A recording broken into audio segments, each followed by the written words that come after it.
Christian network நேயர்கள் அனைவரையும் ஆண்டவராக இயேசு கிறிஸ்துவின் நாமத்தில் வாழ்த்துகிறோம். மகாராஷ்டிராவில் ஒரு கிறிஸ்தவ கூடுகை நடைபெற்று கொண்டிருக்கும் போது அங்கு வந்த மதவாத கும்பலை சார்ந்த நபர்கள் அங்கு மிகப்பெரிய அளவிலான பிரச்சனைகளில் ஈடுபட்டுள்ளார்கள். ஆனால் அந்த கூட்டத்தில் இருந்த கிறிஸ்தவர்கள், குறிப்பாக பெண்கள், மிக தைரியமாக அவர்களை எதிர்கொண்டுள்ளார்கள்.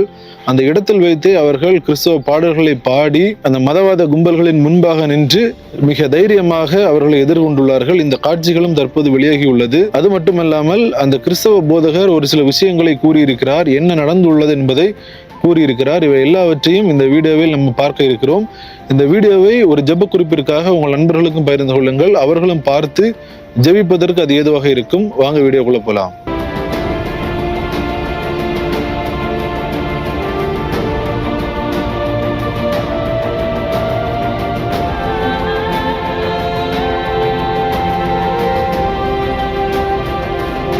மகாராஷ்டிராவில் மே 27 ஒரு கிறிஸ்தவ கூடுகை ஒன்று நடைபெறுகிறது. குறிப்பாக மகாராஷ்டிராவில் தேவனுடைய ஊழியத்தை செய்து வரக்கூடிய ஆச்சாரிய விகாஸ் என்று சொல்லப்படுகிற ஒரு போதகர், இவரின் தலைமையில் அங்கு ஒரு கிறிஸ்தவ கூடுகை நடைபெற்றுக் கொண்டிருக்கிறது. இந்த கூடுகை நடைபெற்றுக் கொண்டிருக்கின்ற போது திடீரென்று ஒரு 20 முதல் 25க்கும் மேற்பட்ட மதவாத கும்பலை சார்ந்த நபர்கள் அந்த பகுதிக்கு கடந்து வருகிறார்கள். அங்கு வந்து மிகப்பெரிய அளவிலான அராஜகத்தில் அவர்கள் ஈடுபட ஆரம்பிக்கிறார்கள். குறிப்பாக அங்குள்ள பெண்கள், அங்குள்ள குழந்தைகள், இவர்களுக்கு இடையூறு உண்டாகும் வகையில் ஒரு சில காரியங்களில் அவர்கள் ஈடுபட்டுள்ளதாக கூறப்படுகிறது. இந்நிலையில் இந்த சம்பவம் அந்த கூட்டம் நடைபெற்றுக் கொண்டிருக்கின்ற அந்த பகுதியில் மிகப்பெரிய அளவில் ஒரு பரபரப்பை ஏற்படுத்துகிறது.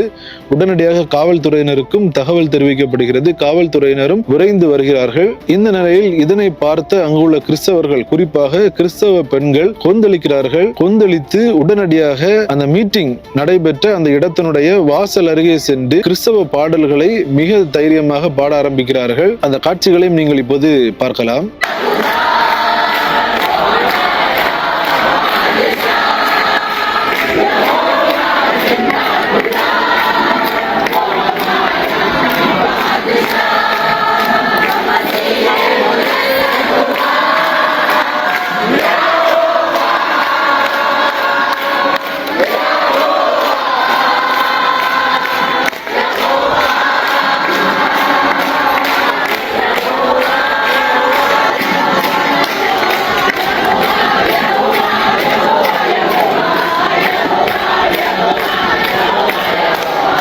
அவர்கள் இந்த பாடல்களை பாடியும், அது மட்டுமல்லாமல் இந்த மதவாத சக்திகள் என்னெல்லாம் கோஷம் போட்டாங்களோ அதை வேண்டுமென்றே அவர்களுக்கு வெறுப்பேற்ற வேண்டும் என்று அவர்களும் அந்த கோஷங்களை எழுப்புகிறார்கள். இந்த நிலையில் அந்த பகுதியில் ஒரு பரபரப்பான சூழ்நிலைகள் காணப்படுகிறது.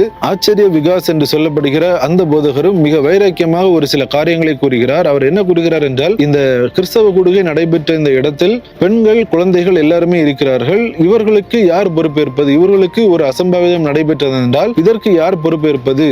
இதனை இந்த மதவாத கும்பலை சார்ந்த நபர்கள் நீங்கள் சிந்திக்க வேண்டும் என்று சொல்லி பல காரியங்களை கூறிவிட்டு இதனை உலகளவில் உள்ள நாடுகள் பார்க்க வேண்டும். இந்தியாவில் என்ன நடைபெறுகிறது என்றும், கிறிஸ்தவர்களுக்கு எதிராக இந்தியாவில் நடைபெறும் இப்படிப்பட்ட காரியங்களை எல்லாரும் பார்க்க வேண்டும் என்று அவர் மிக காட்டமாக ஒரு சில காரியங்களை கூறுகிறார்.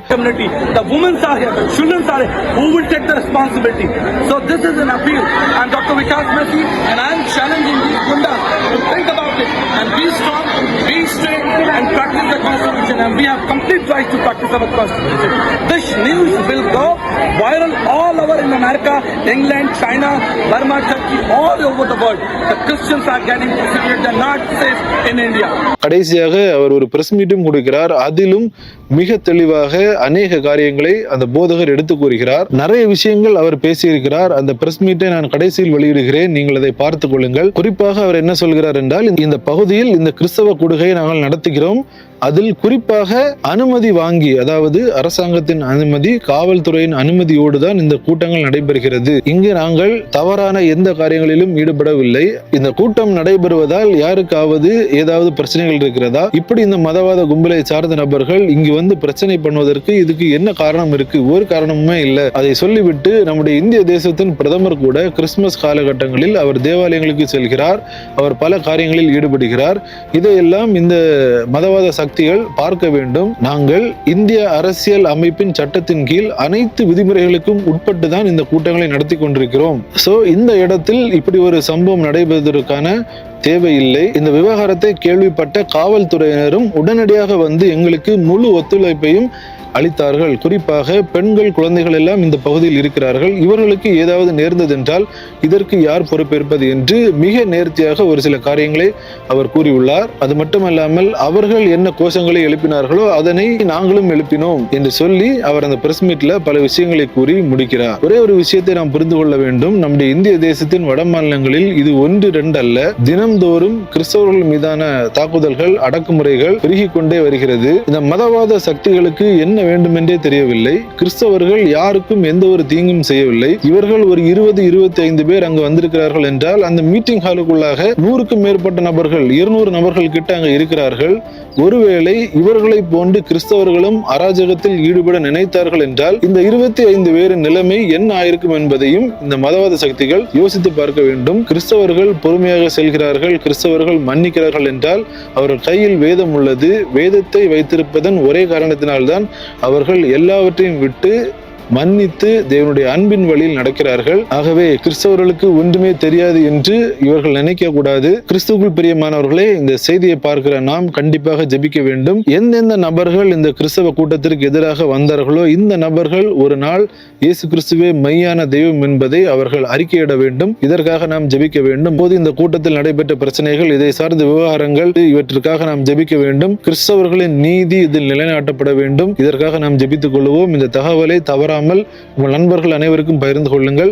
அனைவரும் பார்த்து ஜெபிப்பதற்கு அது ஏதுவாக இருக்கும். மீண்டும் இன்னொரு செய்தியோடு உங்களை சந்திக்கிறேன். தேவன் தாமே நம் அனைவரையும் ஆசீர்வதிப்பாராக. आमीन। और मैं सबसे पहले मीडिया का धन्यवाद करता हूँ, क्योंकि मीडिया ही एक माध्यम है जिसके माध्यम से हम अपनी बात भी तो रखें। अगर हमारे ऊपर या हमारे समाज के ऊपर या किसी के ऊपर भी कोई आरोप लगाया जाएगा तो कोई माध्यम तो हो, हमारी बात भी तो सुने। मोदी जी की सरकार है और सरकार में सबके साथ सबके विकास का मोदी जी ने निमंत्रण दिया है। मैं एक बात कहना चाहता हूँ, हमारे भारत में 9 दर्शन है, न्याय दर्शन, वैशेषिक दर्शन, वेदांत दर्शन। 9 दर्शन क्यों है, एक क्यों नहीं है? हमारे एक ऋषि हुए भारतीय दर्शन के अंदर, मैं बता रहा हूँ आपको, क्योंकि ये बात पहुँचनी बहुत जरूरी है। यावत जीवत सुख जीवत ऋण कृत्वा कृत पीवते, खाओ पियो मौज करो, दुनिया में कोई ईश्वर नहीं है। ये बात भी हमारा भारतीय दर्शन कहता है। अब यहाँ पर जो सभा चल रही है वो जरूरी नहीं है कि वहाँ कोई धर्म परिवर्तन हो रहा है। भाई दार्शनिक विचार भी तो रखा जा सकता है। जीवन क्या है, मृत्यु क्या है, शराब पीनी है कि नहीं पीनी है, दार्शनिक विचार भी तो रखा जा सकता है। तो यहाँ पे जो सभा हो रही है, इस सभा का कोई भी धर्मांतरण से दूर दूर तक कोई लेना देना नहीं है। ये तो आप आरोप लगा रहे हैं, जैसे मोदी जी के ऊपर आरोप लगाती है सरकार, तो उसका फिर खंडन होता है, हम भी खंडन करते हैं।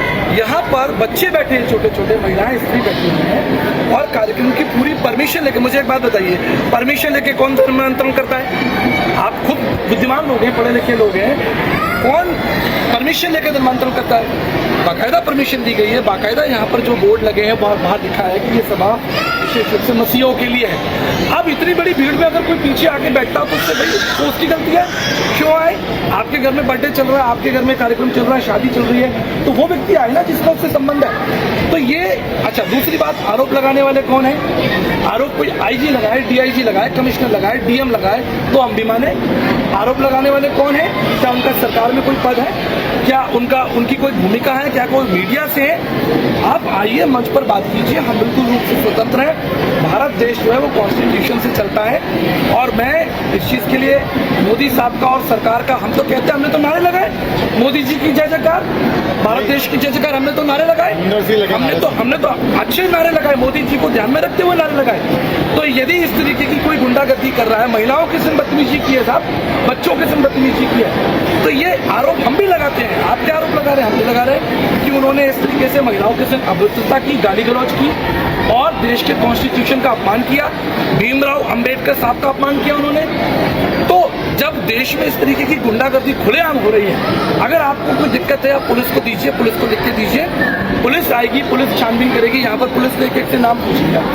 यहाँ पर जितने भी लोग आए हैं, वो दूसरी महत्वपूर्ण बात मैं आपको बता दूँ, क्या ईसाइयों ने ठेकेदारी लग रखी है? भाई भाई मसीह जो है वो तो एक तत्व है, दर्शन है। मसीह दर्शन पूरी दुनिया उसे मानती है। अभी तो मोदी जी भी 25 दिसंबर को गए थे, मोदी जी भी 25 दिसंबर को क्रिसमस में गए थे, तो क्या वो ईसाई बन गए? भाई एक दूसरे से सौहार्द है, ईद है, होली है, दिवाली है, करवा चौथ है, सब एक दूसरे से मिलेंगे, एक दूसरे के साथ संगति करेंगे। फिलहाल इस मीटिंग में केवल मसीह समाज के लोगों को निमंत्रण दिया गया था। बोलिए, बोला कि अभी यहाँ महिलाओं के साथ अभद्र व्यवहार किया, गाली गलौज की उन्होंने, गंदी गंदी गालियाँ की। देखिए हम तो पुलिस का बहुत धन्यवाद करते हैं। यहाँ पर जो मैडम आई थी वो तो इतनी अच्छी थी, वो कहती है मैं तो खुद क्रिश्चियन स्कूल में पढ़ी हूँ, लेकिन ऐसी कोई बात नहीं है। मुझे मालूम है यहाँ पर जो बात हो रही है वो जोर जबरदस्ती की होती है। पुलिस प्रशासन पर हमको पूरा विश्वास है, हमको विश्वास है। क्यों शिकायत करेंगे? बिल्कुल करनी चाहिए। अगर इस तरीके की बात होगी, वो शिकायत करेंगे तो हमारे लोग भी शिकायत करेंगे। लेकिन मैं साधु सुंदर सिंह, पंडित धर्म प्रकाश शर्मा, नीलकंठ शास्त्री, मधुसूदन दास, नारायण वामन तिलक, भारत के तमाम जो तत्वदर्शी हैं उनको मैं पढ़ता हूँ, स्वामी विवेकानंद को पढ़ता हूँ। हम स्वामी विवेकानंद का कितना आदर करते हैं। तो यहाँ पर हम सब लोग इकट्ठा हुए हैं, यहाँ पर संगति कर रहे हैं। धार्मिक लेक्चर नहीं, धार्मिक नहीं है, दार्शनिक है ये। दार्शनिक